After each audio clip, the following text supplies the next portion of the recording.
So welcome everybody. This is the Squadcast. So this is episode 1 of the Squadcast, which I love. I love the name of the Squadcast. It's brilliant. The Squadcast, when it came through, there was only really the three of us, and now the team is evolving. Week by week, it seems there's more and more people that are coming through and being attracted to help this mission to where it needs to be. And the intention with it, the intention that came through was to basically let people see who you are. I've spoken about you so many times on this, on the videos and made reference to you, and I think it's important for people to see, to hear your story, to hear who you are, to see where you came from, both individually and obviously together as a couple. And then where you're at just now, and then more importantly where you're going in your own lives, and then where we're going together with this mission within the Vortex. So I could talk for the next hour about how, and I'm getting emotional now, about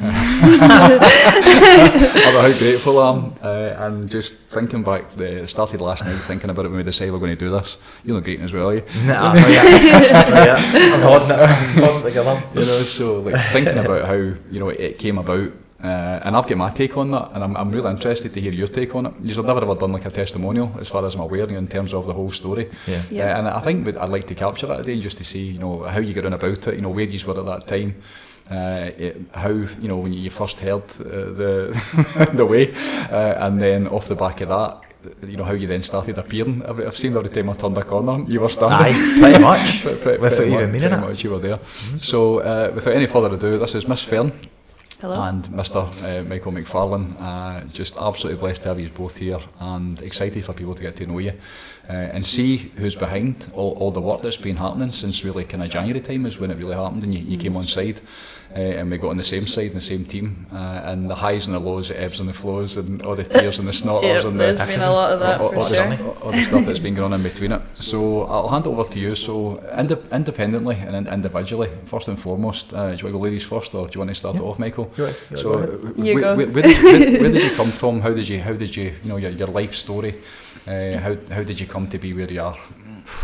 Wait, where to start? How much time have we got? Yeah, how much time have we got? Do we start at the beginning? All the time in the world. I don't know. Well, I'll start from where I was when I was younger, or just like I'll tell you what. Let's go for the Vortex stuff first. So I think when we first seen you at the Financial Freedom Summit, I don't know if you know that. I think you know this, right? But I might divulge a wee bit of information here. Drop myself right in it, right? Okay. So you might end up hooking me after this. Right, so.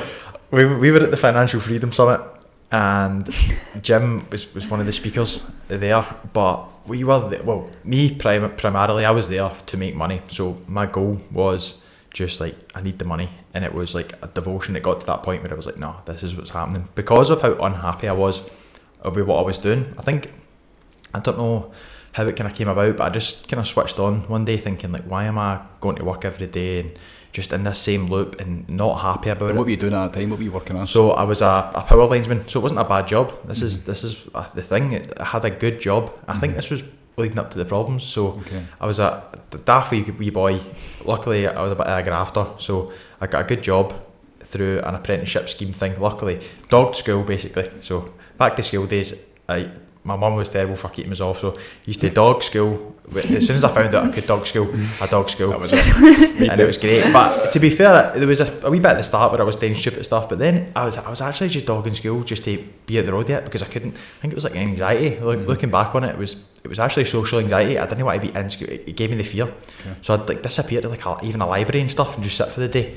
And I think in my head I was justifying dogging school by going to the library. Reading any books? Literally reading books. Probably and like that would actually help me, but I was reading some books. In school? I was reading a fiction book or something. So from there, the head teacher, I remember, the head of my year, sent my mum a letter saying like, listen, Michael's, because everybody, like all the teachers liked me, but half of them didn't know me, so. Because you weren't there? Because I wasn't there. I remember I went into registration, which was like the first class you go to. I went, because after I get caught, I get sent back in. I went into registration. Right? The wee art teacher, and she was like, who are you? And I was like, I'm Michael Fern. And she went, as if she'd seen I go, she was like, oh, that's right. What you on there? I thought that was a mistake on the system. I was like, no, that's me. Nice to meet you. God. So basically, I get caught by the head of year sending a letter to my mum that said, listen, Michael's a lovely boy, we wish him all the best, we hope he's chosen something better, and we're happy that he's leaving, like happy for him, we wish him the best, he's leaving. Mum got the letter and was like, what the fuck is this? What is this? What do you mean he's leaving? So next thing, it was marched up to the school, my mum, my granda, into the head teacher's office, and it was hell. Okay. And then it was like, right, what was this, 4th year, 5th year? I think it was just 5th year, okay, because I had the choice to leave, but they wouldn't let me leave. Okay. And then I think it was the first time I really stood up for myself, especially against my granda. My granda basically raised me, okay. And I remember just saying, like, no, I'm not going back. Like, you'll need to find me something else. So they found me this daft college course that I was in the course, so I can say this, right? But it's one of the courses you just put the fucking idiots into, man. Like, they're out of school, man. Get them into something. So I was there with some great guys, man, just all mental, and I kind of stuck in it, and I liked the working side. So it just shows you how the school system's set up. Practical stuff, like was it practical stuff and making things and literally, like, you done a wee bit of everything. So it's a wee bit of brickwork, a wee bit of like so electrical. Trade, that kind of stuff. The electrical stuff I loved, and I was like, right, I'm going to try my best at this. So I tried it. Then they kind of seen that, they put me on another idiot course, and then before you know it, I get offered the apprenticeship with Scottish Power, which was like a massive thing in my family. What age were you then? When I started, I must have been 18 when I got it, I think. 18 when I got it, okay. I'm sure. So I got that, and then it was like, as I say, just from then on, it just kind of flew by. You do your apprenticeship, you're in that whole world. I met Fern, and everything just, it seems now looking back at it, it was just kind of the normal life. When did you guys meet each other? What year was that? 2016. Aye, 2016. Like, I didn't even know. I did know. The panic started setting in. What date was it, Michael? I know it's nearly 8 years, but I was like, oh no, it's pressure. He's got the tattoo in his heart. Exactly. Alright. So yeah, from then it was just going through life. You were also doing Muay Thai, and you got like, that was I feel probably like the everything saving you were doing quite well at that time, like your job and Muay Thai. Aye, do you know what I mean? Aye, well in that the kind of eyes of the world. Muay Thai was really good. When did that start, the Muay Thai? How long did was that as a kid or no, just when you were older as well? Was only 18 as well. Really? So, yeah.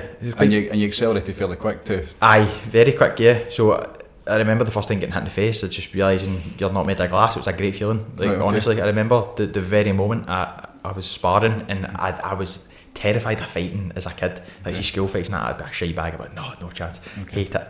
And then I get cracked in the face at Muay Thai, and my face never shattered.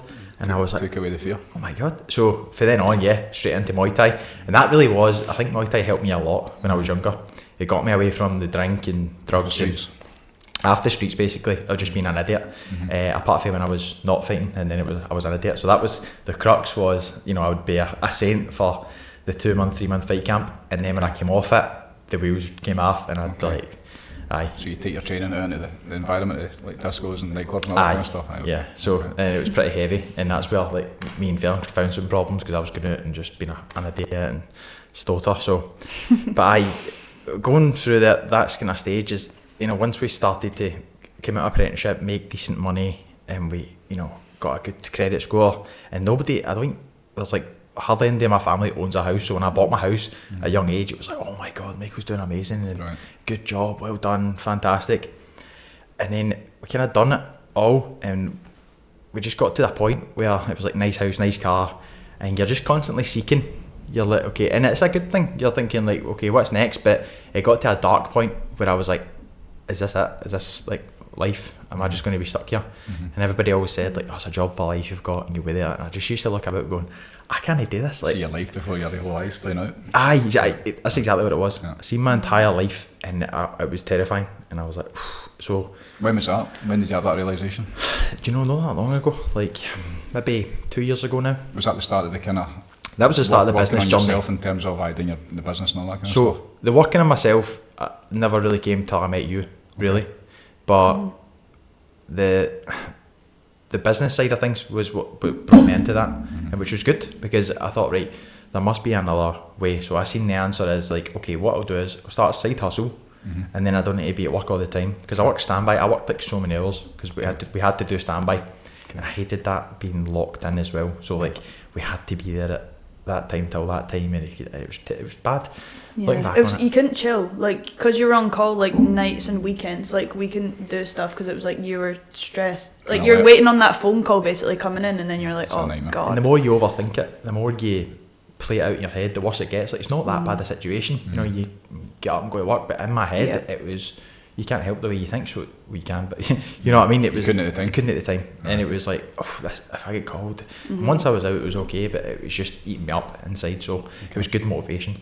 So the motivation was right, okay, start some businesses. So I started looking into different business development courses, how to start businesses, and then we did. So I was all in on that, and Fern was in her own job, kind of making progress, and that's when we kind of started to drift apart at the start, because I was like all in on, I need to do this to get out of this, and I'm not happy. I think the thing that drew us apart was you were constantly chasing, like, you wanted the next thing, and I was happy where we were. Like I was like, I feel fine, I'm happy now, and you were like, no, I need this, I need the car, I need this, and I was like, I can't be bothered to like just chase the stuff all the time. Like yeah, I you think, probably knew, like you were pretty switched on early, but you never really. But I wasn't switched on. I was just happy where I was. Like I was kind of just okay. I didn't feel the need to get all the stuff like what you did. Yeah. I don't know. I think that's what started to really draw us apart, because you started like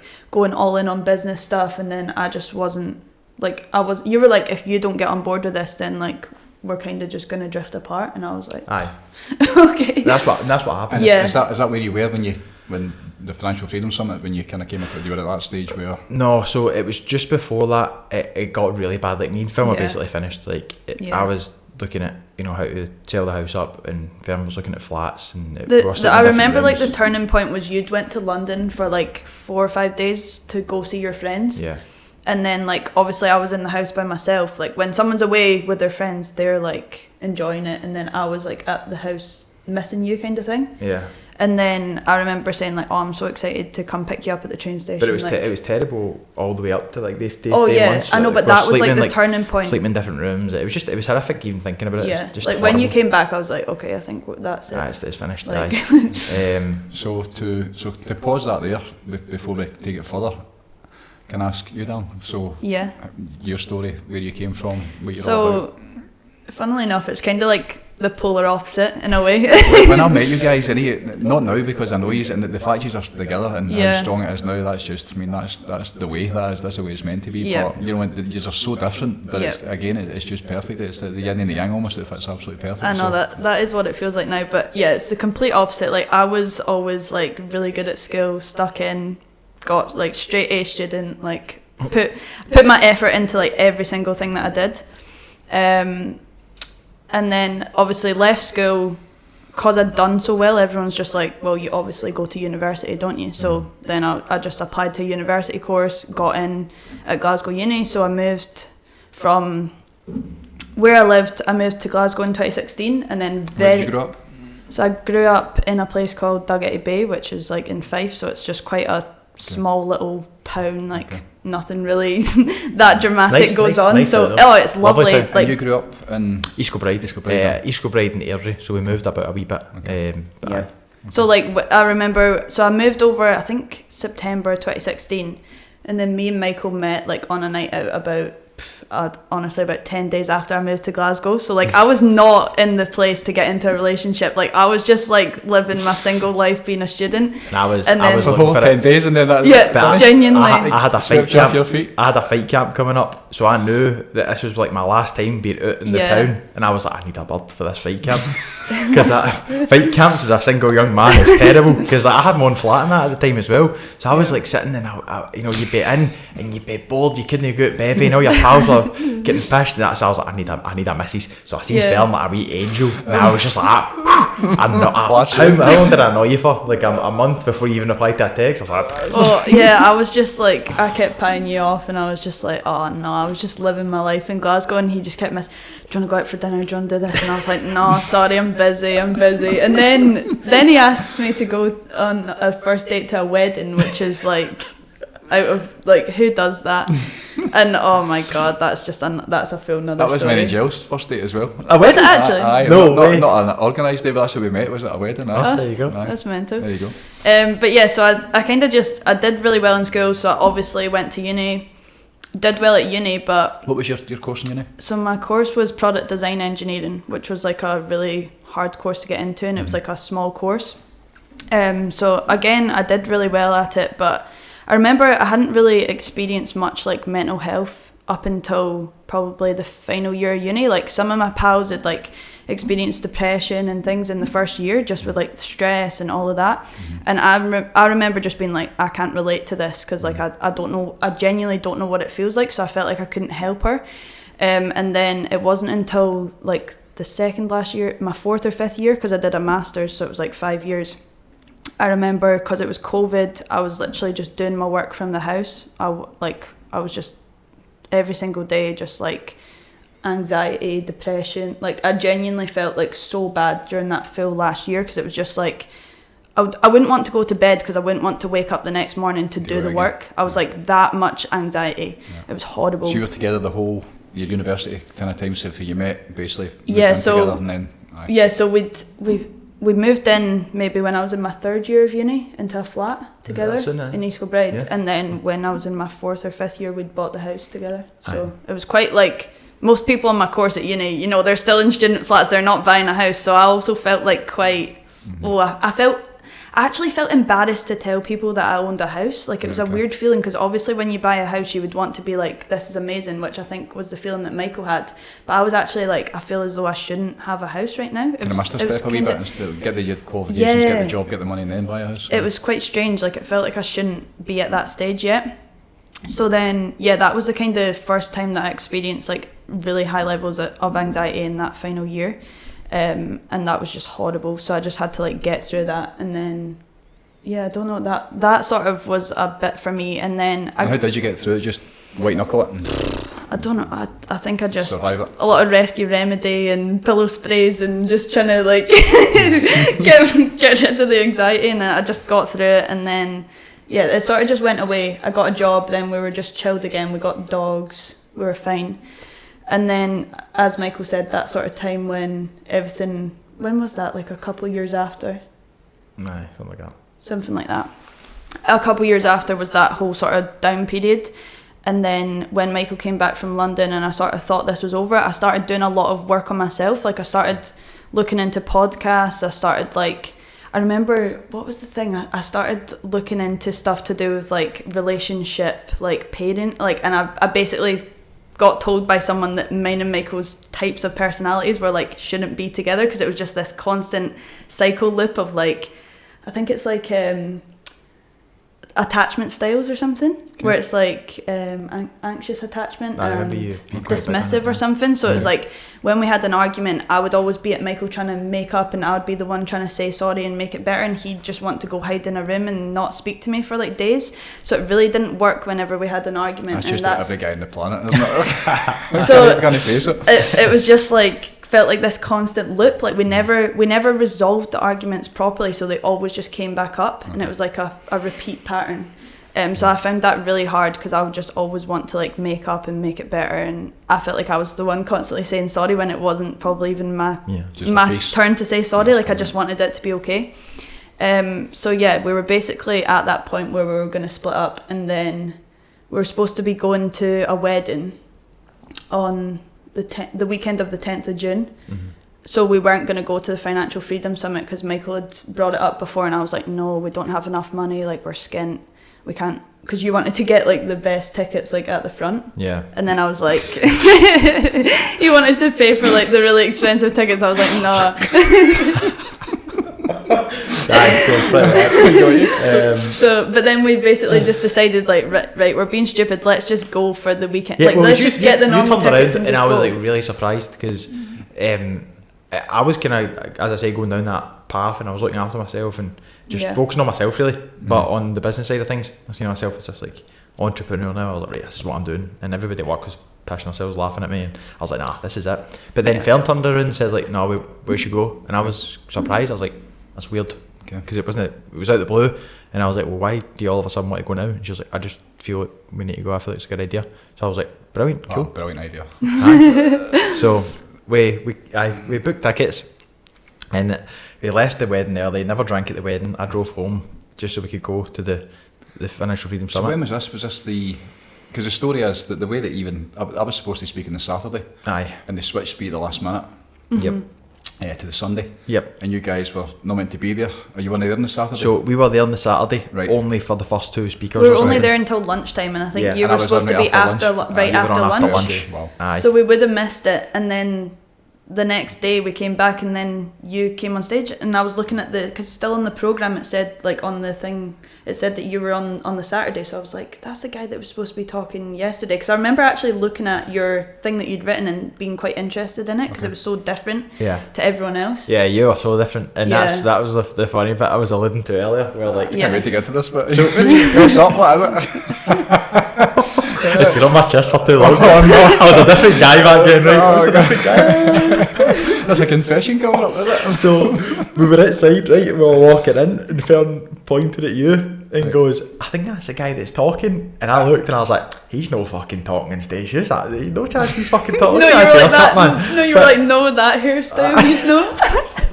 I love you. I'm sorry. Glad you can fight. My hair was looking good that day as well. I know. So then when you came on stage, so we went through everything else. It was a really good insight into everybody. And then when you came on stage, I was like, oh fuck, you're right. It was a massive shift because they brought out one of the dragons before it, didn't they? And they did the whole thing with they set it up so that the drones and all that were going. And everybody and I was sitting right behind her, and because I was meant to go on the stage, you'd get 5 minutes, and they sat me right up, sitting right behind her. Right. And then they brought her on and did all that kind of because stuff. she heard that someone else had drones, so she wanted to get all the drone shots and everything. Yeah, she'd done her bit earlier on the day, Sarah Davies, so she'd done her bit earlier, but then because of the drone, she wanted to like film an intro for her own media. So then they done all that and everybody was going crazy, and then I missed that bit, the drone bit. I didn't get a drone. Did you not?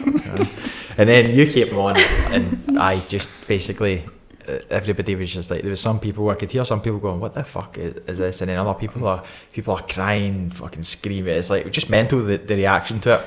And for me it was just like a glimpse on that day. It wasn't really that day that I fully got it, to be fair. It was more firm, but I did think like something happened there where I just switched off. I was like, that was really nice.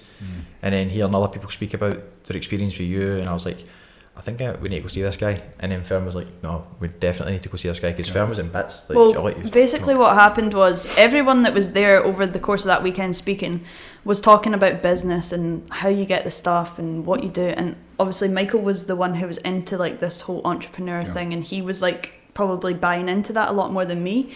And then I was just kind of like, oh, this is okay, but I don't really care. And then I did enjoy it. And then you came onto the stage, and I just profoundly remember you saying like, you know, you think that you're chasing the stuff to get to the point that you want to be, and then you'll realise when you're there that you're still not happy unless you're happy within yourself. And I'd remember that bit so vividly. And then I also remember you did like literally a 20 minute breathwork session. I think it was quite, compared to what you do now, it was a very light session. And the bit that just broke me was when you basically said like, do you have love for others, and do you have the same love for yourself? And in that moment I just thought, I don't even like who I am right now, and it was really, really upsetting. And I just like remember, like I had like the biggest lump in my throat, and I was trying to do the breathing, and I felt like I couldn't breathe.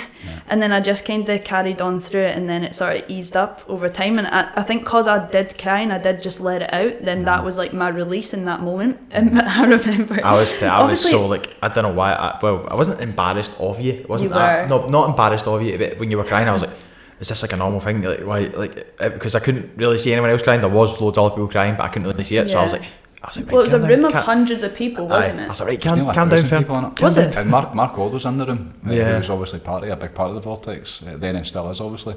And he was just like a sniper, just watching what was going on. He says, and just hearing people, he says one going, and then it was like dominoes, just people starting to break. And I think as well, because nobody expected that. You know, I mean, I'm getting in and saying like your definition of success is wrong. You know, success is having everything, the money and the stuff and the things. That's a part of it. But you know, being fulfilled and being happy, and you know, the way it's meant to be. That was why it was so. It caught a lot of people off guard, I think, that day. Yeah, it did. It definitely did. It caught me off guard as well. That same bit as you're talking about here, because you were explaining how you'd kind of had it, and you'd seen it, and it was like, and then what made me think was the people that I knew you worked with. So I was like, if they've got everything, but they've still got a gym for advice, and there's people with so much money, and then it started. I started thinking about like, okay, well, there must be something in that if all these people who've got everything already are seeking people like Jim. And then that's what kind of drew me to it. Like, but I definitely remember you being like embarrassed of the fact that I was crying, and then like you were just like, why are you crying? And I was just like, I don't know. So then I swiftly just went off to the toilet to compose myself, and then like it was fine after. But yeah, the next day you basically text Jim and said like, my girlfriend really like found your session, like I don't even know how you worded it, but then you basically just called Michael straight away, I think. Okay. You were like, it'd be better if we just call. And then we came along to a Friday night in. Well, I sent you that picture, I remember, of me in the van. And I didn't realise how... I was on that wee journey, but I was still so unhappy when I think about it, because that's why I sent you the picture. Because I remember just sitting in that van, scunnered to fuck. And I was like, just sitting like... And I just thought, I'm going to send them a picture, man. And I don't know why. You said to me months and months later, it was like a cry for help. It was. It genuinely was just a strange thing for like to... Weird as fuck. I would never do it. It's like a weird thing to date somebody, just send a random guy. You've never met a fucking selfie of me in the van. Was it in between? Was it before we went to the Friday night in, or was it after? No, it was before. Because I was like, I don't know why I sent it, as if like, this is who I am. It was weird. It's weird. I've never done it before. I've still got it in my wallet.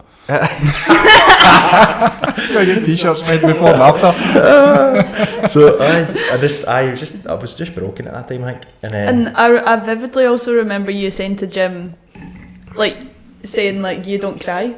Like you said in the text, like I don't cry. And then Jim was like, just wait till you come here. I'll get you crying. And then I didn't like that. Make you greet. Yeah. I didn't like that. I was like. Yeah, and I used to not like that about you, how you didn't cry, because I felt like you just suppressed. You used to like choke for me to cry, man. I know, like, because I want you to actually show emotions, and like I hated it when you just suppress stuff all the time, because I know that that's like doesn't help, and but to it be like fair, just even builds still, up. Like, doing this work obviously opens up your emotions so much, but I still like the crying thing. It's not like a resistance to it now. Like, I would cry, but it's just like. I process it differently. I think people process things a different way. That you're a massive crier. As am I. Yeah, but I love a cry. Sometimes I just love putting on a sad film and just having a great day. An intentional great. That's the next level. Make yourself great. So then we came along to the Friday night in, and I think that was the first session we did, wasn't it? Friday night in. Yeah. So we done the Friday night in. What was that like, going from the reason I believe I went to the Financial Freedom Summit was to basically meet you guys. There was a few people that came, 1,000 people. There was a huge interest after it with the kind of sign-ups and all that, but it didn't work. Yep. And I always know this, you can't sell this stuff as we know now, like try to gate to people and trying to push it the way that if I was selling Wendy's back in the day, or or any kind of product, it's very different. Yep. But so to come in from that, and then come back, and then the kind of journey to getting to know you. I met you the other one with the business syndicate. So that was another weird situation. You just appeared, and I remembered your name. I know, which was even weirder, because I was like, that was after the Friday night in. So it was So we came to the one session, the Friday night in, and then I think that's when obviously I never got it, but I was like, this is really good. And then I went to another business thing that Jim was speaking at, and I didn't even know. I don't think you knew that Jim was going to be at it, because you just came home and you were like, guess who was there? And I was like, who? And then you were like, Jim. So I bought a ticket and I seen Jim in the car park, and I was just like, that's Jim. And I was like, you're a stalker. I know you would have, because I just approached you, because I just came up to you. I was like, alright Jim, how you doing? And then you're like, but it felt like I knew you. Even though you'd been to one Friday night, and that obviously, but there was no even a Friday night, and you don't really get to know anybody. It's just the experience. It's weird. What was the Friday night in like for you, like your experience? Because that's a kind of snapshot of everything. You get, obviously it's a proper breath work, explaining the breath, how it goes together, and then the experience of the breath. And then, were you doing any cold exposure at that time? So I'd done like a wee bit of cold exposure, cold showers, things like that, but not proper cold exposure. No, I think you'd started going to the one in East Kilbride that opened up. But did I start going to Soul Suites before that? Because I went one time before I came here, because I felt like I needed to practice. That's right. So I did start cold exposure. Yeah. Probably from what I seen about you, we did start cold exposure. Right. There's a place in East Kilbride that facilitates it. It's like ice bath and sauna kind of place. So I'd done like a few dips, and then I remember coming to the Friday night in, and then when I went back to that place, it was like so easy, because I remember I was like timing it, going. Yeah, you were timing it, and it was like 3 or 6 minutes. You still had the ego in it, and you were trying to like really time it and stay in it for long. It was absolutely brutal. And then I came here for the one night, I went back the next, like I think the next morning or something, and I was like sat and I just done the breath work, and the 6 minutes flew in, and I was like, how's that time I went off already? And that was a wee bit of mind blowing for me. I was like, woofed, that's so different to what it was. And but the Friday night in was, I think we both loved it. I really enjoyed it, but I think the first time when I came, I was really in my head thinking about, am I doing the breath work right? Like, see, when you were trying to speak it, I think I didn't quite get the full experience that first. Like, I actually think the Financial Freedom Summit, I got it more than that first Friday night in terms of the breath work, because when I was here, I was over analysing in my head if I'm doing it correctly. So I remember when I came back, like, the next time, and I obviously knew what I was doing more, so then it was a lot easier to just like be in it and just enjoy it and get it. I think the Friday night is a lot as well, isn't it? There's a lot of, I'm trying to give obviously with the best intent as much as I can. It can be too much in between the information, the science, the experience, the stuff that's coming up. It can be too much. But I think what I really enjoyed about the Friday night in was when we went into the sauna, because everyone that came to that Friday night in was from the Financial Freedom Summit. They were all on the same wavelengths, and you could just talk to them, and everyone understood it. You didn't feel like you were being stupid, because sometimes if you talk to someone who's just like still quite unaware, you feel like you're being a bit stupid, whereas everyone there they just got it. And I remember I was still in my job at that time, and I was just telling everyone how much I hated it and how unhappy I was at my current job. And there was it was like 2 people who came and their mum or something, and I just remember, I can't remember that woman's name, but she was just like, just leave your job, it's not worth it. And like, see her just like someone giving you that wee confirmation, like that it's okay, and her being like a mum, because I think my family were very like, no, you can't leave your job, because they want me to be safe, obviously. Whereas because she was a mum, and she was just like, oh, it's not worth it, it's not worth your health and all that, and she was like, just leave it. And I was like, yes.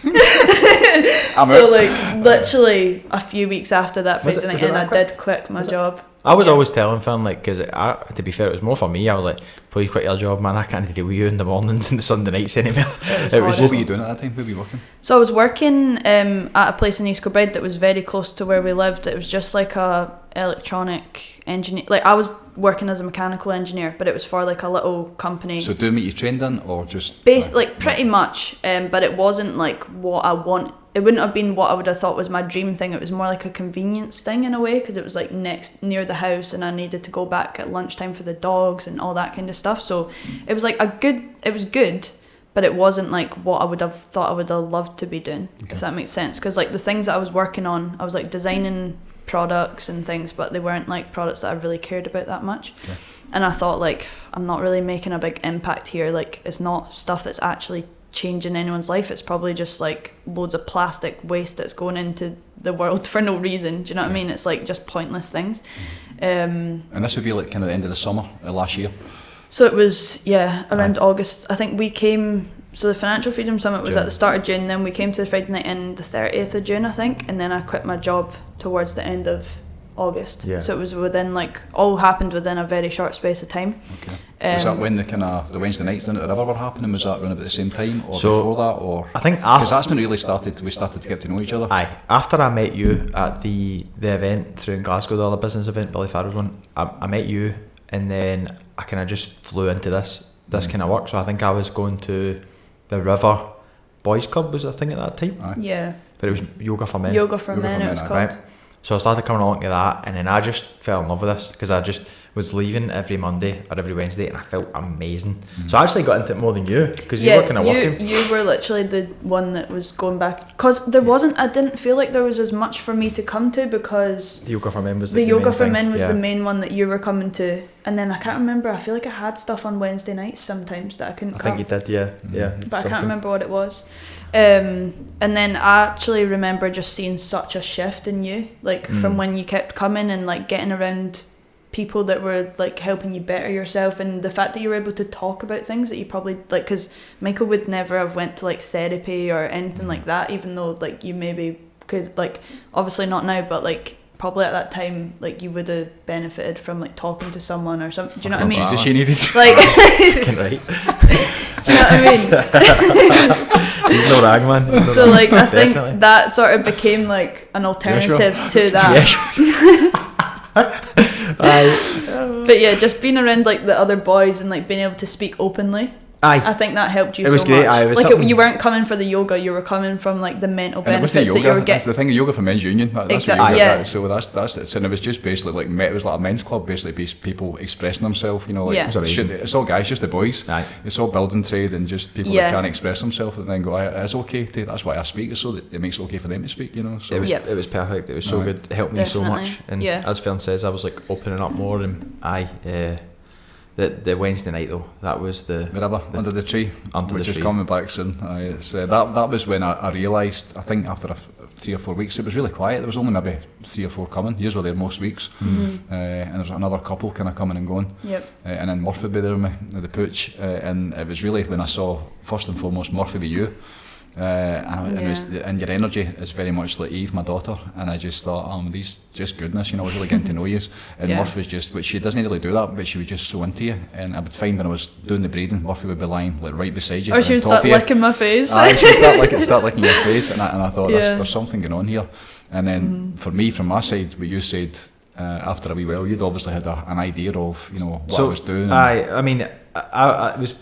The first moment was under that tree where I think I got the first real experience, like, you know, proper. And I remember you were taking us through a breath work and meditation, and I had like different things going on at work and what I was doing, and I was so like uptight, and then it was just opening my eyes. He said, open your eyes at one point, look up at the tree, and the fire and the tree was there, and I just hit this point of like bliss. It was unreal, like literally unreal, and I had my hands on the ground and stuff. And I went home to Phil. I'm just laughing because I know what's going on. Yes, I went home to Phil and I was like, Phil, it's alright. And this is me going for like, we need a Lamborghini right now. And I go home and I'm like to Phil, I think it'll be fine. We could lose everything. We'll just live under a tree. In fact, we'll go live under a tree.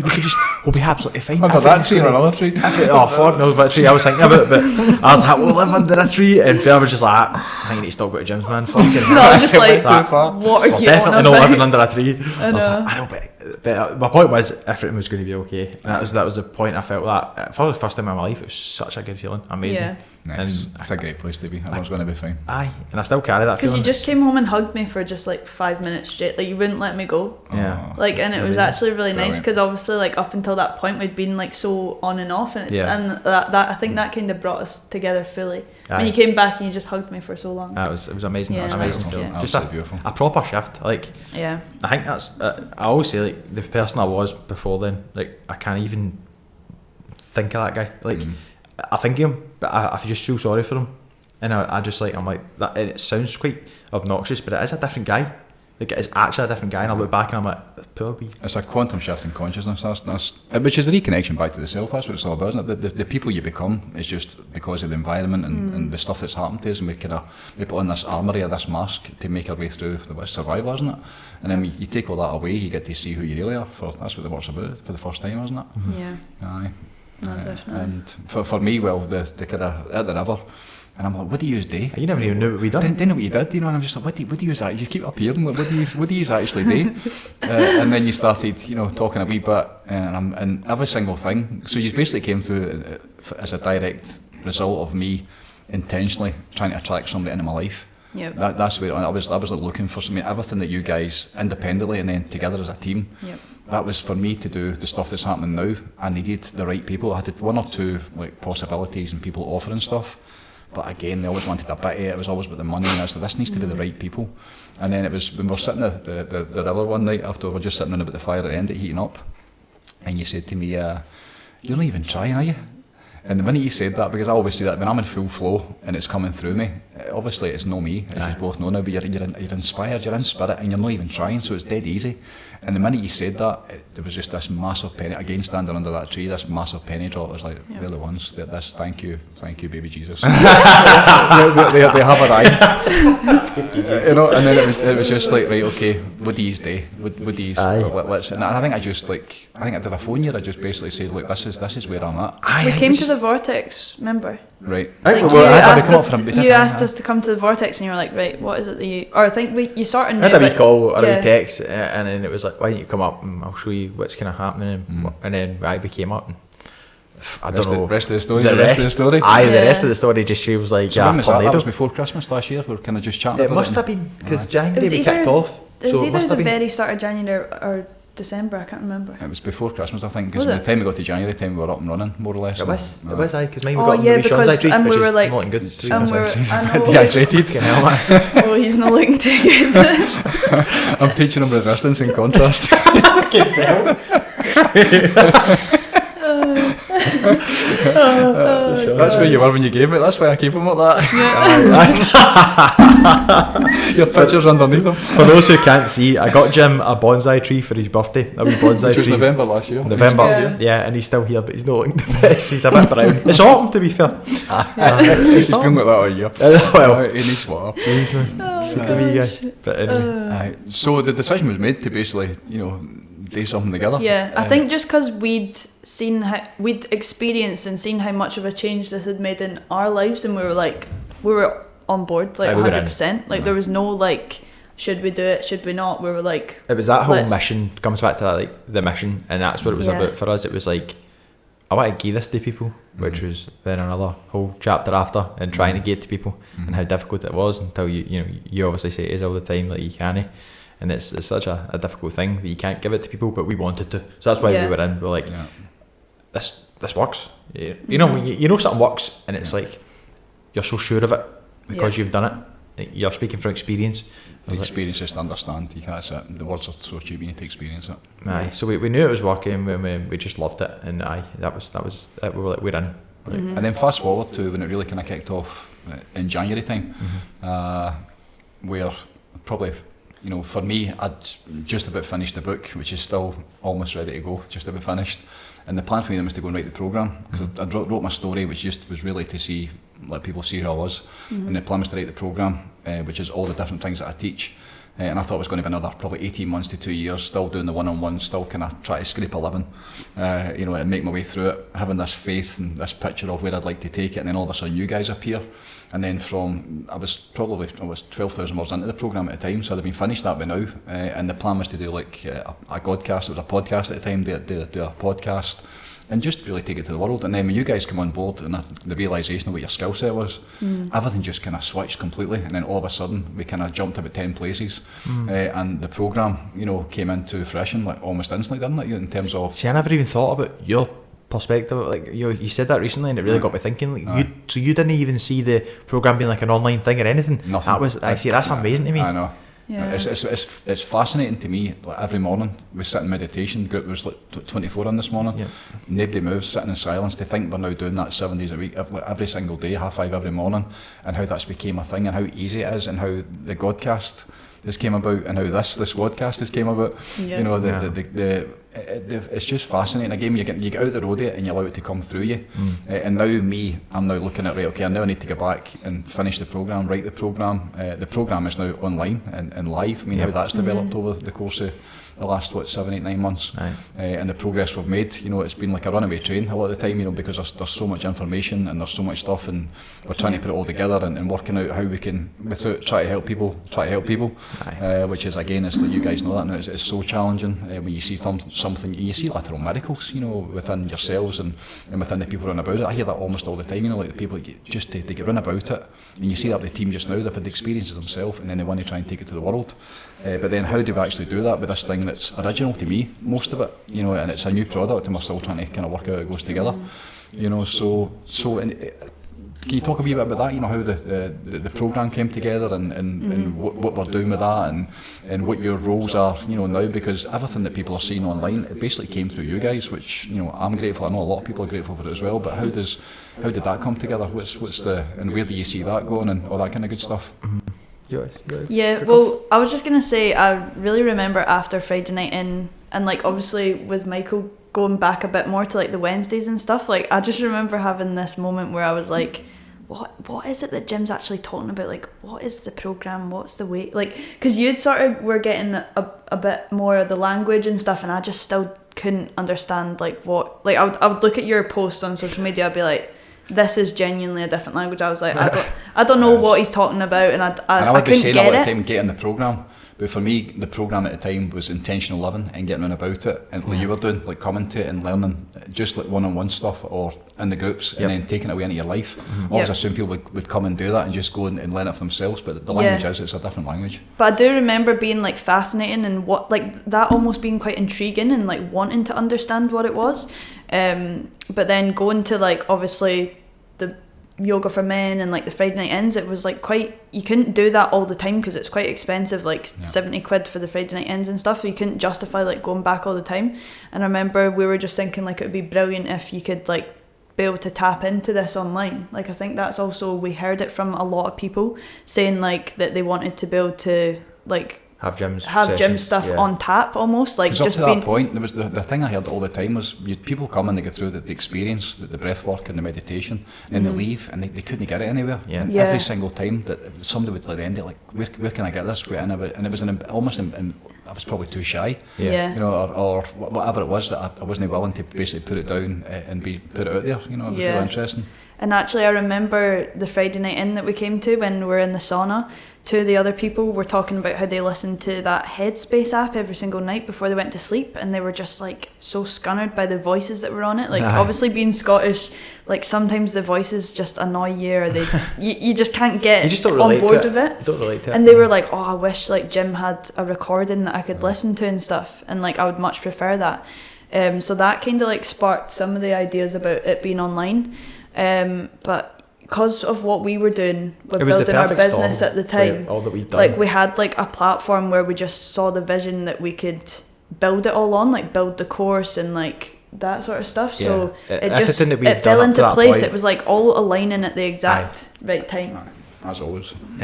Because with the skills that we'd done for things we'd done for other clients, what we'd done for other people, and everything to that point, and then when we seen this, it all just linked in perfectly, and we're like, right, okay, this is what we can do. And then we kind of brought it to you, and you were like, aye, that sounds pretty interesting. I'm just thinking, like, because we were recording more videos the other day, and then like the first time we went out, it's amazing thinking back to it, isn't it? It's been some journey. And even where you are now with like the Godcast and stuff, and where you were at the start, I remember it was terrible. Public speaking's the hardest thing. It's the biggest fear, you know. But I think you found it easier doing the full room at the Financial Freedom Summit probably than sitting. I just speak from my heart. I got interest to help people, but the minute you put a camera in front of you, it's such a challenge. I get it. It's so difficult. But yeah, in terms of the programme, like I think a lot of people look at it now where it's at and think that it's just all about these 5:30 in the morning meditations, whereas like for me it's actually about like finding like-minded people that are on the same journey that want to better themselves, like being involved in like a community and not any sort of other type of C word that people say, but like actually being around people that are going in the same direction. I think all the C words that I know there. I was about the fourth on the list. A lot of people look at it and go like, some of my friends have even said it to me like, are you involved in some sort of cult or something? But it's like you just become so passionate about it, and you know that it's so good for you. When you start doing something this way, you're like, why would I go back? You almost like when you see, I remember Michael saying it before, like when you see behind the curtain or something and then you see like how good it can be, you're like, why would I ever go back to that? I remember saying like, if this is like whatever the fuck this is, I feel great on it, and I notice that I'm feeling great on it, and you know, people in my work, and I remember when I was still working at that time when we did start this kind of stuff, and I was flying. Even when I was at work, I was still flying because I knew where it was going. And I used to go to work and people used to go, what the fuck are you smiling for? Stop smiling. And I was like, nah, get what's that? I used to be that annoying guy at work, you know, on a Monday morning, everybody's hanging, and I'm like, you'd be jumping out your cold shower like, what? Aye, that's it, cold shower before work. But then I was like lecturing them all at cold shower, breath work, just do it. And they're all just looking like, what? Shut up. And I'm probably driving them away for it. They're like, nah, Mick's lost it. Mick's lost the plot. And I think a lot of them still do say that, and fair do, you need to lose it to find it. Absolutely. Absolutely. And I think the programme as well, what is it? It's about intentional living. It's about taking back control and whatever it is that puts a smile on your face. Yep. The tools and the techniques and the way that it's put together, they're fundamentals, the elements of like human nature. Things like breathwork, which is free once you learn it, things like meditation, and actually understand what meditation is. Yep. Cold exposure, everybody's got access to cold water for free basically. And then when you add all that together and you start to add in things like awareness, there's definite steps to it, intention, the power of alignment, the realisation of what I'm talking about when I say things like God. And what you're saying there, Fern, the reason that I do it, I've done the posts and the way that I do them, is to leave the breadcrumbs. So that, because the minute you try and get to anybody, it's too fast and it's too advanced. This is my 28th year, so it's too much. Yep. So for somebody like you to go, what is that? Intrigue's a great word. And then go and do the work yourself. Like you, the message this morning, who's Babaji? That's great. The fact that you're now going to get around about this, like he's calling you. I've never had to say you need to go and read this. You wouldn't get it. Yeah. So it's that's the way that it's meant to be, and the ones that it attracts through that way. So in terms of the will you explain it? Where is the program? What is it all about? What's the kind of what's in it? What you mentioned community. You mentioned in your perspective, you're the guys that designed it, so you do a lot better job than me talking about it. Yeah. So what is it? It's so simple. It's a system just to make you feel fucking amazing. It's like go and give it a go.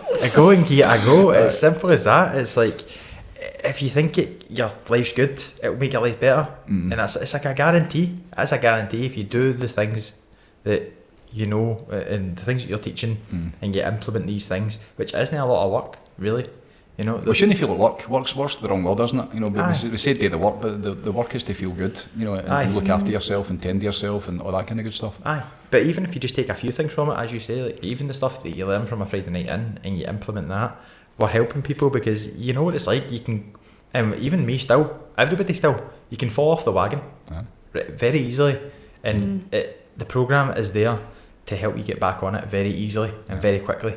And not be in that place, because if you simply just do it, and there's sometimes I know now, being around this work so much, I know how to get myself back on the wagon, and sometimes I'm even like, I kind of want to just be shite for a couple, like, leave me alone, man. I'm in a bad mood. It's okay to be off the wagon, isn't it? There's a time to be on it and a time to be off. The contrast, absolutely. And I hate that all the time. I hate that contrast thing, because I remember the first time I kind of was thinking about it, I was flying, and then a wee thing creeped into my head. It was like, shit. The contrast, and then I thought, well, if I'm that good to now, when's it going to come down? Because it's going to go shite. And I think you manifested the fact that it then got rubbish again. The programme is there. So it's an online thing that that's where me and Fern come into it. We've set it up so that your knowledge and everything, or not everything, but a lot of the knowledge that you've learned over the 27 years that you've been in this work, 28 years nearly, is accessible from an app that you can go into. You can learn about it, but there's such little key things in there for me that for people that are struggling, or for people that are maybe not doing too good, they can instantly access it. So people are actually suffering from things like stress, anxiety, panic attacks. There's tools there that you won't find anywhere else. It's not going to a doctor's, getting antidepressants, sitting in your house. It's like instant tools. You can log on, you're there, that actually work, and there's thousands of testimonials that say it work, and if you give it a go, you'll see it works. But the fact that information is so readily accessible, if you're in that bad of a place, you can tap and get it. You've done it multiple times. Like, remember when the paint spill happened in the back of your car? Paint spill. Well, literally, I was selling my car the next day or the next week or something. Literally, no, it was the next day. Next day, car was leaving, getting sold. We went to B&Q, having a terrible time. Drove home with the paint in the boot. Paint my BMW paint everywhere. No, so you got home to the driveway, opened the boot, just saw the full paint and can this is when spilled. We just started vlogging. I want to find this video. We just started vlogging, and Fern is like that. She's filming you? Filming me. Because I thought, well, we're going to fix it, it's fine. Like, I'm on the edge of a mental breakdown. I was like, I couldn't see a way of fixing this. It was just everywhere, and I was like, oh my god. So I'm sitting covered in paint myself, trying to scoop it up into like an IKEA bag, and Fern's like that. So guys, we've just done this, and I'm like, please don't film. You were like, no, you were like this is not the time. This is not the time to film, and I was like, come on, we need to capture this. I mean, you messaged me, you were like a 6-year-old. And I haven't put paint in the boot. And they were just like, man, I know, I was raging. Don't do that. That's the thing to do. I was expecting some sort of profound advice. Don't put bait in the boot. I was like, time for a breath walk. I did. I was like, time for a breath walk. Yeah. Well, we cleaned it all up. Like, I feel like I dealt with that really well. Like, I was just calm. I was like, well, it's happened now. We just need to sort it. Whereas you were like full scale, just like worst case scenario. Then I just got the app into one of the breathwork meditations. I think it was the 10-minute breathwork actually. So it was 10-minute breathwork. Yeah, de-stress. De-stress. That's what it was. Called 10-minute de-stress breathwork. That one. Went onto that, laying the floor. There was like nothing even in the room because we were like moving. I think we were moving that. I think. Yeah, I think so. But anyway, laying the floor and just like breathed, and I get back up and I was back to normal.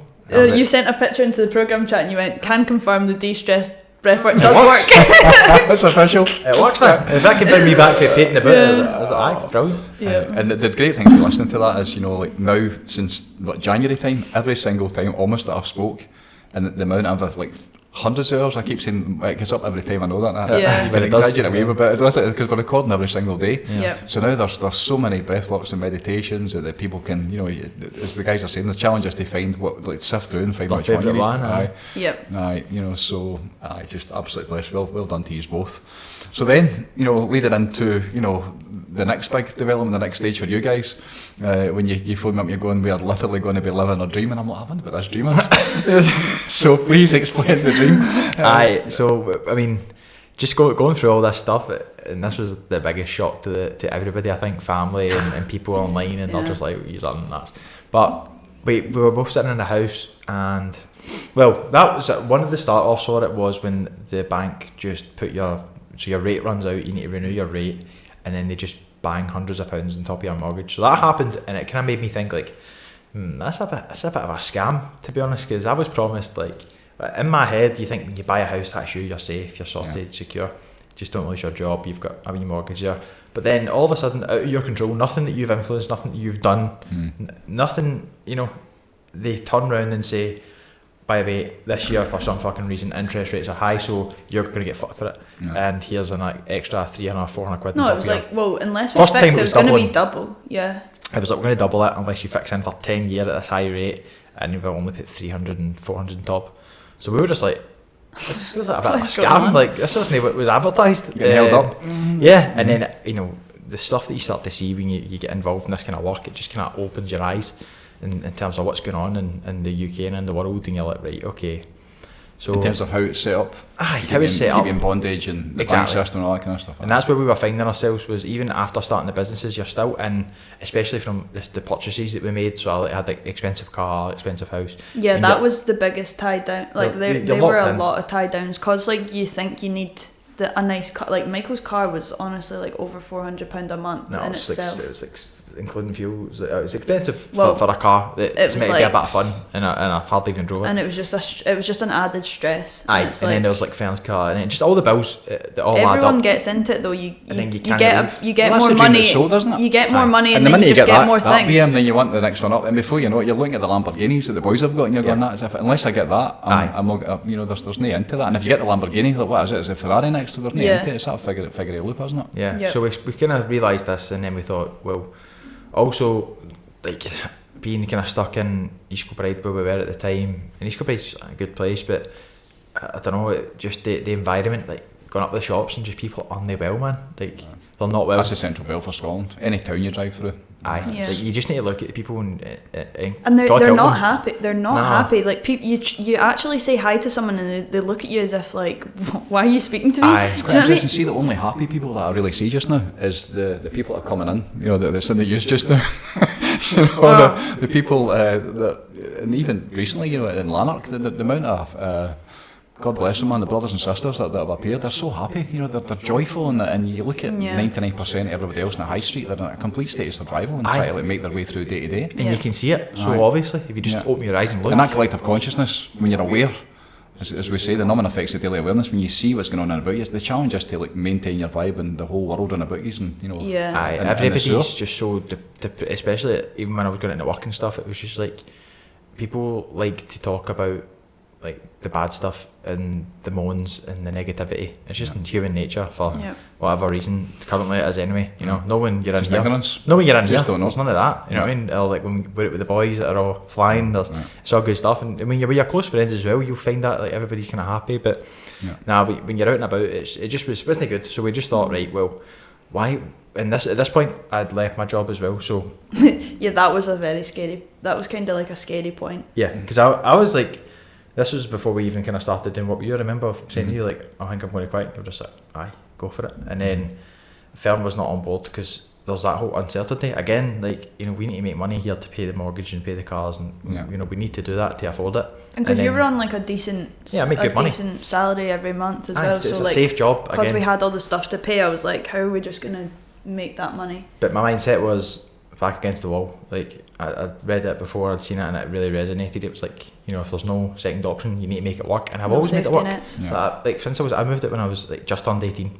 Like at my own flat, always had a job, always worked, always paid my way. I was like, right, so I'll be fine. I know I'll be fine. And that was the kind of mindset I had. Like, whatever happens, we'll be fine. If the worst comes to the worst, we'll still be alright. That was kind of the way I was. So, quit my job, and then... When was that? What month was that? November. Yeah. Is it really a stage though? So it's coming up for a year. Yeah, aye. So amazing to think that, isn't it? You're still here. Still here, exactly. Nothing bad happened yet. So we were sitting in the house, basically, just kind of scunnered with it, and we're still in a good place, all the good stuff, but we were just thinking there's probably more to your life than this. And I don't even really remember. Like, I think we kept talking about like moving to like Croatia or like, you know, living abroad. Like, we just didn't want to be in the UK with like the weather and I don't know, we were just done with it. So we were like, let's like think about moving abroad. But we've got 2 dogs, and we're like, that's obviously like a big thing to like fly them over. And if we'd actually never been to Croatia, so I don't even know where we got this idea from. We just seen it online and we're like, that was good. Better than here. Pretty much, looked better than here. Yeah, that felt like too big of a jump. And then for some reason we just started looking into like we've seen van life and van life, and I think that it started becoming a much bigger thing like during COVID and stuff, didn't it? Like, everyone got a motorhome or a van and they converted it. Like, it was just a thing.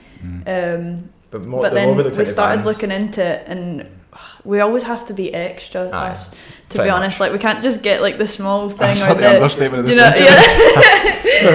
So we started looking, and then we saw like motorhomes that have like slide outs, and we're like, that's like so much space. Got one of these? We're like, that's got so much space. Like, why does everyone have the wee tiny ones when you could have like so much more room?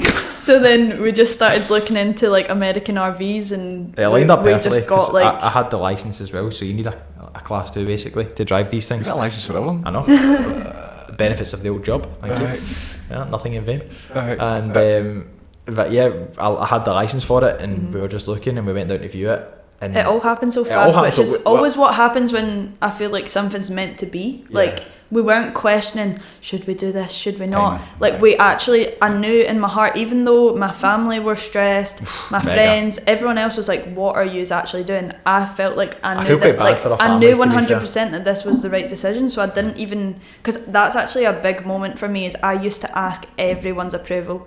Like, see, before I made the decision, I would ask every single person, and it would actually be worse because I'd have all these do this, do that, and I would be trying to like process it, and then see when you actually just learn to trust yourself, and you know that it's the right decision. It's your feelings, trust your feelings. 100%. You know that you don't need to rely on anyone else, and that's exactly how I felt with this whole like process. I mean, no wonder our families were stressing. In the space of a year, we've turned around and says, by the way, we're quitting our jobs, we're selling the house, we're buying an RV. There must have been like, what? Like, one thing after another. We're leaving. See you later. Like, what has that gym done to you? It's not me, it's the way. He's a shut up. No, definitely. And so now, I mean, so you went and bought the RV. Yeah, went down south. Yeah, we seen the RV, bought the RV. When was that? 3 months, 4 months Feels ago. Like years ago. Well, we had our house up for sale, and didn't it was sold. Yeah. So our house was like sold, so we went and bought the RV in May, June. Is it June, July, August, September, October? 4 months then. 4 months. Yeah. And then the house was supposed to be sold on like mid-August, but it keeps getting delayed, so like that's been like an added stress on like everything that we've been doing. But that's due to go anytime. That's away. It's 4th of October. Yeah. So that's it gone. Yep. Aye. So all going well. yeah, that was a bit of a added stress on top of everything, but like I still didn't regret getting it at the timing that we did, because I know that RV is like the one that we're supposed to have. Yeah. So like, because even when I look at other ones, like it was just supposed to happen, so I don't have any regrets. Nah, we don't have any regrets. So since you got it, you've been on the road basically Pretty full much. time. We literally moved into it as soon as We're we on got the road, it. and I was like, why am I staying in this house, man? It started to make me feel sick, the house. Aye. I was like, I was like, nah, man, why would I stay there when I could just cut a bit in this? And life is so much better in it. Like, genuinely love it. See, well, the name of it, please share the name, the whole mission. what, No Freedom? No Freedom. KNOW, No Freedom. Which came from you. Yeah, it did come From no 100%. drama to no drama to no drama. That's the exact one. So to no freedom, that was when I heard that. I was like, Yeah. because that is freedom. You know, you're now, once the house is away and you can do what you want. Yep. We were obviously starting to get right into nature and connecting back to nature and just being out, especially being away from the central belt. See, when you're away out kind of middle of nowhere, and we can still work. We've got like the Starlink and stuff like that, so we can do our work and still get in touch with everybody. But see, just being out the road, it's so good for you.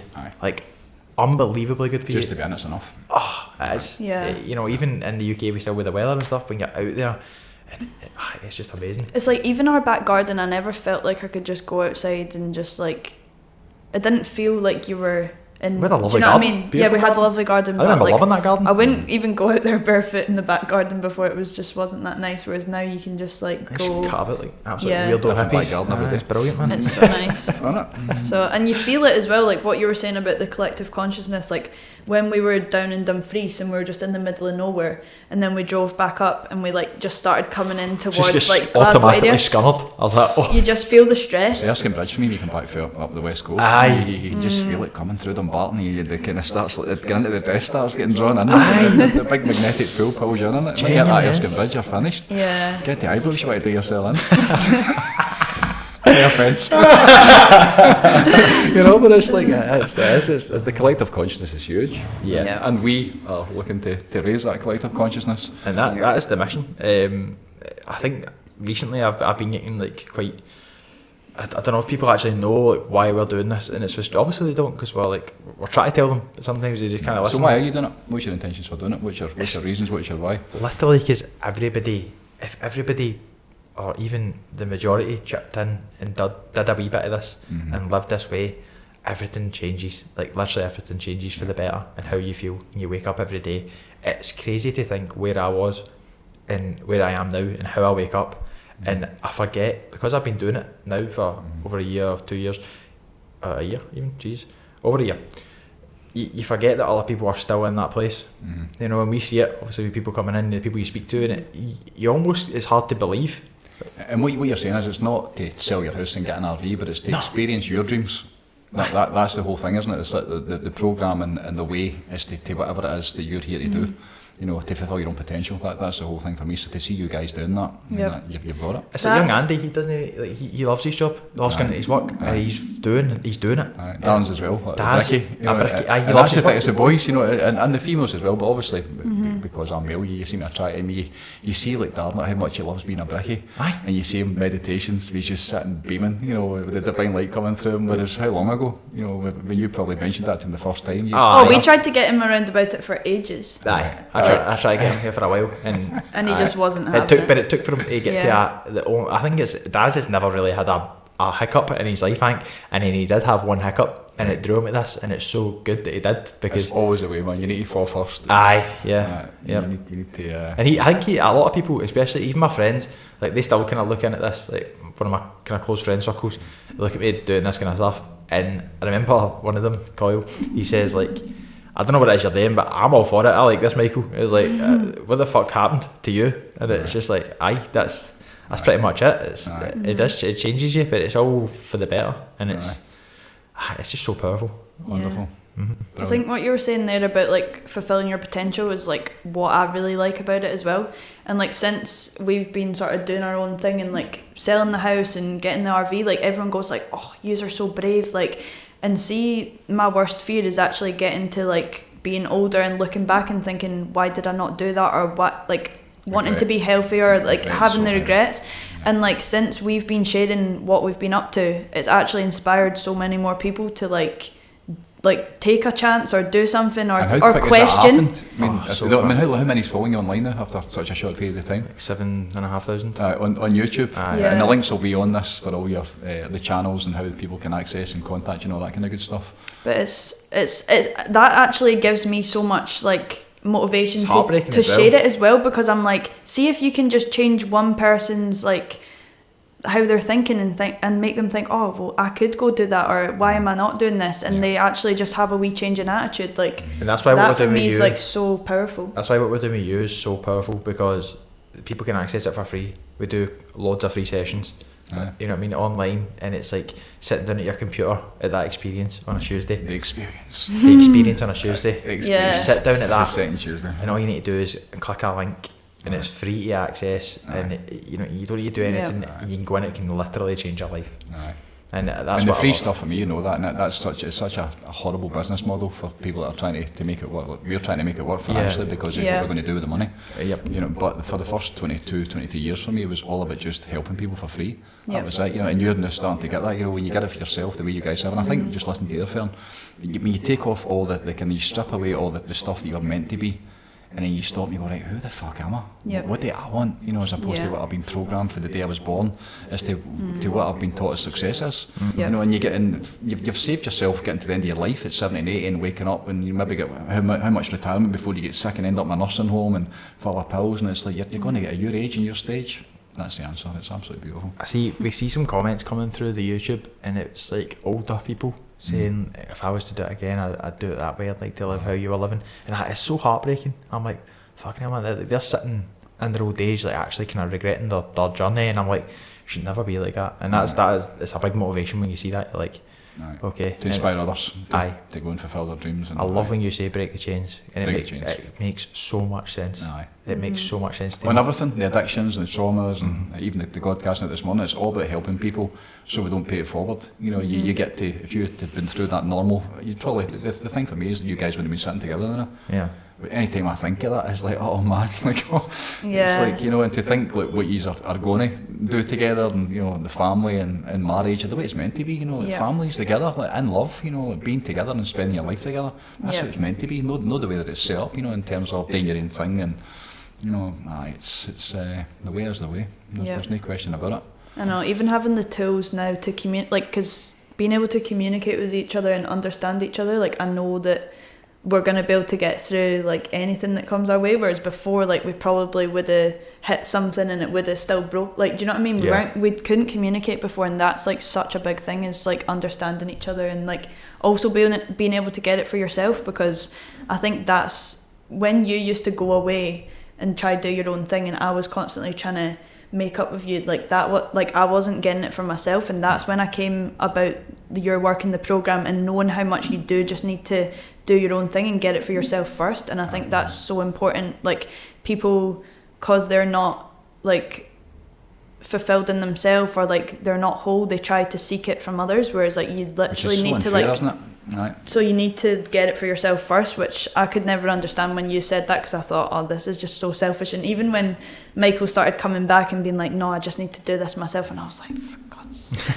And it's interesting, we're teaching unconditional selfishness. I use myself and my wife Jill as an example. We get it for each other. You know, we get it for yourself first, and you tend to, so that you're flying, and then the other side, almost always she's flying. She'll bust you how much she's flying.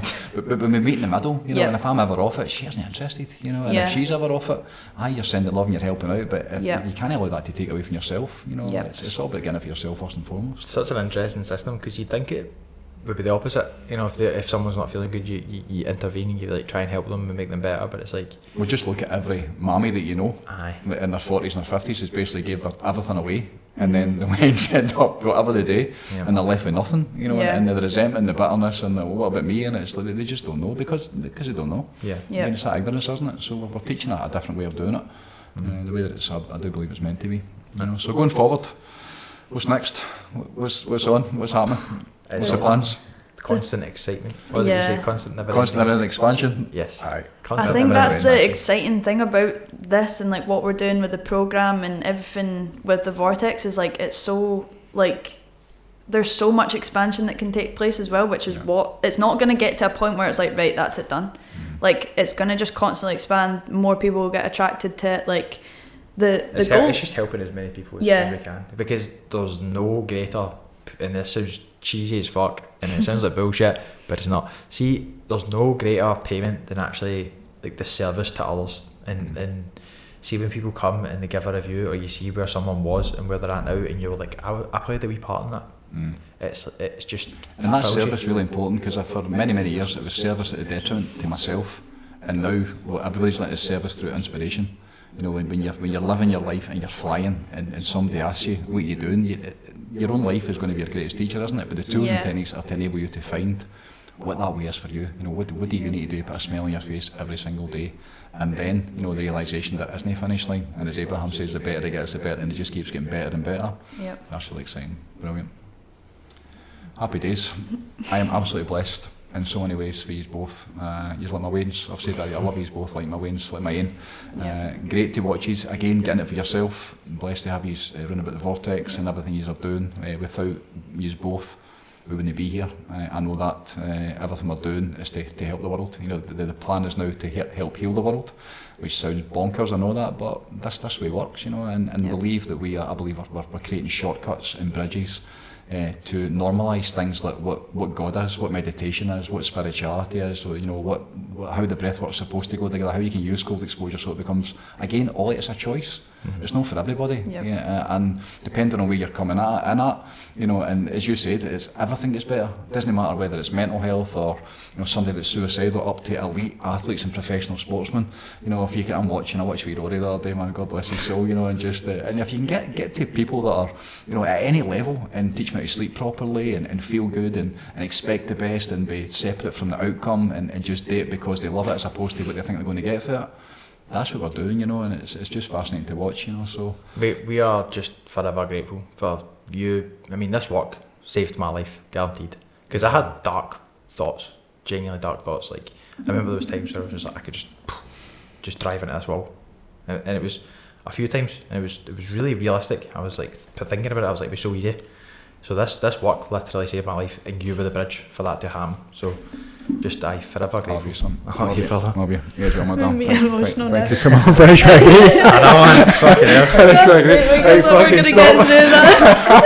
It was on the light. I just fucking plummeted it in. Right, we'll bring it back up. It's a joke. Take 2. Start again. No, but that is genuinely so scary, because like you do hear that so often of like, especially men, like their close family members like not even knowing that there's a problem. And I remember when you said that to me, that like one time you just had the thought that you could just drive the van into the wall or like do something like that, and I thought, imagine me like being so close to you and not even knowing, like, because I did not know that you ever had that thought. And so that's like a really horrible thought to me, that could have happened and I could have been the one just left and you wouldn't have been here. And so what's left behind, and then again, so you've just broke the chains. So now you think of the dad that you're going to be and the mum you're going to be, and what you know, the children that come through you, that raised with awareness. Children are light, raised with awareness, love and goodness, and the way it's meant to be. Yeah. And probably before we got around this work, we were honestly considering not even having children, because I think we were kind of scarred. Like kids. You're in the Matrix. It's saved. Like I think I was quite. Kids. I was quite worried to like mess them up, to be honest. Like I know, like you kind of have to, and it's like part of what happens is like they do get a wee bit messed up and then need to find their own way. But I think like with us both having parents that are split up and having our own challenges, like I had kind of a fear that was just going to repeat again, and it was just going to be the same thing, whereas now I know that it's not going to be the same thing. Just mental. So that's like so powerful as well. Just blessed, absolutely blessed. Thank you both so much. Thank you. This has been awesome. This is the first Squadcast, the first ever interview in this environment, which there's going to be more. We're going to bring the whole team in, and then we'll all get in together. We need more mics. I know. I was going to say, figure out logistics. The mission is on. Every penny, probably 95%, everything that's earned from the Vortex has been basically funding you guys, you know, to take it to the world. You know, so and now the stage that we're at in terms of the team that's assembling, which is just fascinating to watch, and the skill sets we've got. Everybody else is basically helping their own time for free. And the plan is to basically help as much as we can, bring in as much finances as we can, so we can then take it to the world and help as many people as we can. You know, so I'm really grateful for you both. Thank you so much. I love you both with all my heart, and let's keep going. Let's do it. No, thank you so much. One. We're so grateful for everything as well.